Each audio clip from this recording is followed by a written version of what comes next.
Hello दोस्तों, स्वागत है आपका एक और नई वीडियो में। आज का टॉपिक होने वाला आईयूपीएससी नामकरण। आईयूपीएससी नामकरण कैसे करें। कई बच्चे आईयूपीएससी नामकरण से बहुत ज्यादा डरते हैं, लेकिन अगर आप इस पूरे वीडियो को लास्ट तक देखते हैं तो आपका ये सारा डर खत्म हो जाएगा और आप आईयूपीएससी नामकरण बहुत आराम से कर पाएंगे।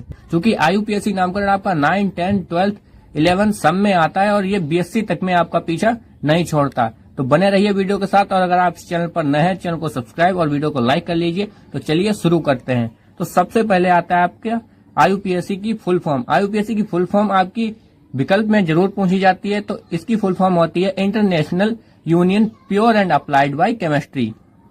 ये होती है आईयूपीएससी की फुल फॉर्म। फिर आता है आपका प्रीफिक्स। प्रीफिक्स का मतलब होता है पूर्व लग्न।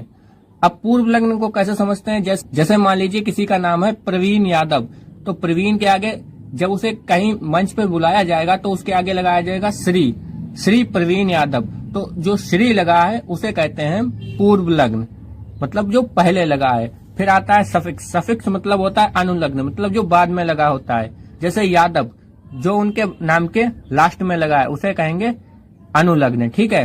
अब पूर्व लग्न क्या होता है, ये कार्बन होते हैं। ठीक है। कार्बन कैसे कार्बन, अगर एक कार्बन होगा तो आप लिखेंगे मैथ, 2 कार्बन एथ, 3 प्रोप, 4 होंगे तो ब्यूट और 5 होंगे तो पेंट, ऐसे ही 6 होंगे तो हैक्स, 7 होंगे तो हैप्ट, 8 होंगे तो ऑक्ट और 9 होंगे तो 9 और 10 होंगे तो डेक। ठीक है। ये आप एक गाने के तरीके से याद कर लीजिए, ये याद कर लीजिए और ये सफिक्स याद कर लीजिए। बस आपको बस इतना ही याद करना है और आप पूरी आईयूपीएससी नामकरण बहुत आराम से कर सकते हैं। ठीक है।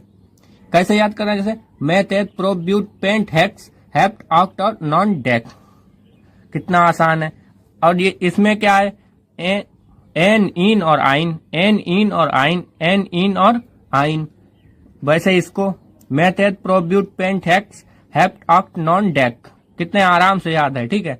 अगर आप 4-5 बार प्रैक्टिस करेंगे आपको भी बहुत आराम से आ जाएगा। ठीक है। 2-4 उदाहरण हमने लिखे हैं तो देखिए कैसे कितने कठिन भी हैं फिर भी बहुत आराम से हो रहे हैं। ठीक है। अब इसके नाम लिख दिए, लेकिन आपको हम लाइव प्रूफ दिखाएंगे ये करे कैसे जाते हैं। यहाँ पे सबसे पहले आप क्या देखेंगे, सबसे पहले आप गिनेंगे बॉन्ड कितने हैं। तो यहाँ पे आपका ये डबल बॉन्ड है और ये एक डबल बॉन्ड है। अब आप कहेंगे सर सिंगल बॉन्ड क्यों नहीं गिने, क्योंकि डबल बॉन्ड जब मेजर हो जाते हैं तो सिंगल बॉन्ड नहीं गिने जाते हैं। ठीक है। जब आप इसे आप ऐसे भी समझ सकते हैं, जब कोई वीआईपी आदमी आ जाता है तो छोटे मोटे लोगों की वैल्यू नहीं रहती। ठीक है। तो यहाँ पे डबल बॉन्ड है और यहाँ पे डबल बॉन्ड है। ठीक है। तो पहले पे है तो 1 और चौथे पे है तो 4। अब यहाँ पे लगाया है डाई। डाई मतलब 2 बार डबल बॉन्ड जो है वो 2 हैं।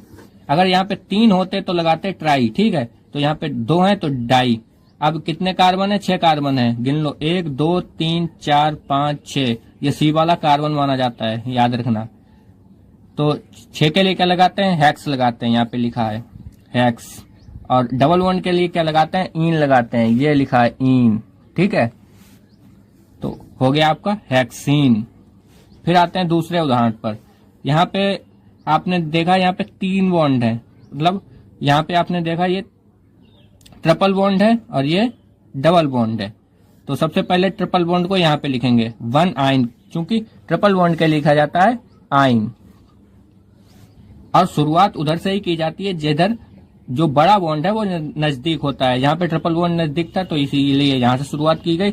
यहाँ डबल बॉन्ड नजदीक था तो इसलिए वहां शुरुआत की गई। यहाँ पे देखो डबल बॉन्ड एक के बाद था इसलिए यहाँ से नहीं शुरुआत की गई। समझ गए। तो शुरुआत हमेशा वहीं से करना जहाँ पे जो मेजर बॉन्ड है वो पहले आए। ठीक है। फिर यहाँ पे आता है आपका 1 आइन और 3 पे है आपका डबल बॉन्ड, ये 3 लिखा है। और 5 कार्बन है तो पेंट, और डबल बॉन्ड के लिए आ जाता है आपका इन, तो पेंट 3। ठीक है। यहाँ पे आपके सिर्फ कार्बन गिनने होते हैं, क्योंकि यहाँ पे डबल बॉन्ड नहीं है, ट्रिपल बॉन्ड नहीं है। तो कार्बन है आपके 5 और बॉन्ड जो सिंगल बॉन्ड के लिए आता है आपका एन, तो हो जाएगा आपका पेंटेन। आई होप कि आपको वीडियो अच्छी लगी होगी। अच्छी लगी तो चैनल को सब्सक्राइब और वीडियो को लाइक कर लें। धन्यवाद।